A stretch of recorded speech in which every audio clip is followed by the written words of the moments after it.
by the Honorable, unfortunately late, George Saitoti, kijana wa Malwa, and indeed, the fine gentleman that we have in politics now, Honorable Kalonzo Musyoka.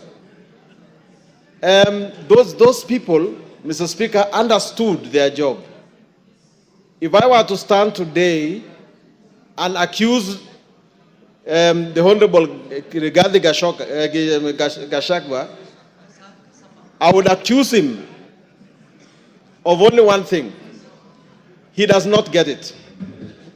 This particular job, he does not know the job description of a deputy president.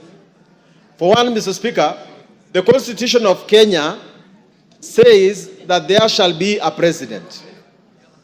And then that president will be assisted by a deputy president.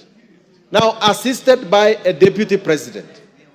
That means, Mr. Speaker, that our Constitution foresees a situation where we have one driver and one makanga.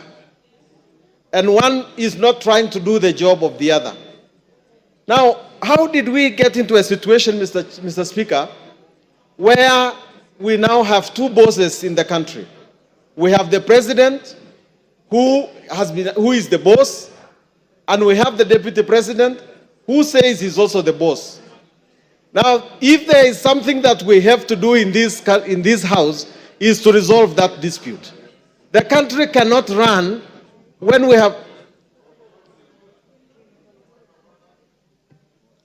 Give Wamuchomba the mic. Yes, Mheshimiwa. Mr. Speaker, I rise on a point of order to just ask whether the word makanga is parliamentary. I just need a clarification. The word makanga, whether it is parliamentary language. Is the member in order to use that kind of language today? Honorable Wamuchomba.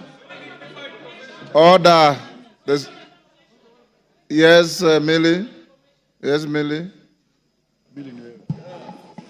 I don't know if Honorable Sunguli has allowed me to inform you. Yes. Yes, Mr. Speaker, I just wanted to inform Honorable Sunguli that you can use those words so long as you put in inverted commas, because you are reporting. So when it is reported, like in the case where people are talking kufa makanga, kufa dereva. Mr. Speaker, I even wanted to speak to it by saying that it is actually people saying that are crucifying the DP. By saying he should kufa, the motion here is on the, in quotes, makanga.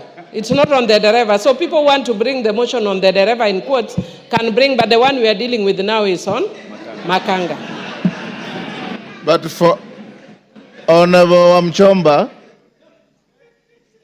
language is dynamic. It's living.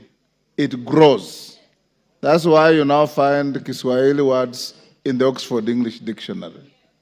And by ordinary usage, every single Kenyan knows what makanga means.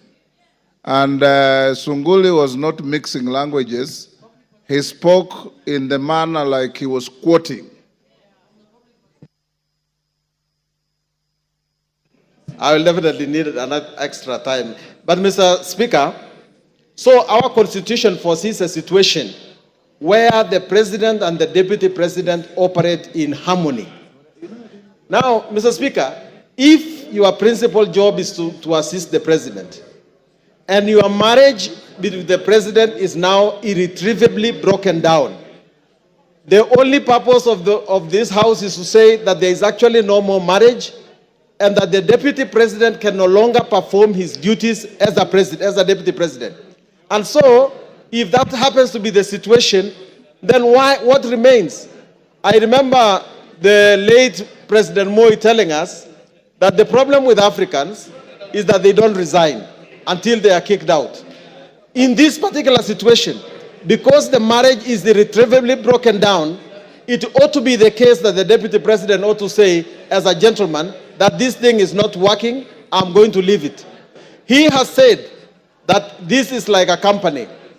And in a company, people exist in order to have a common good.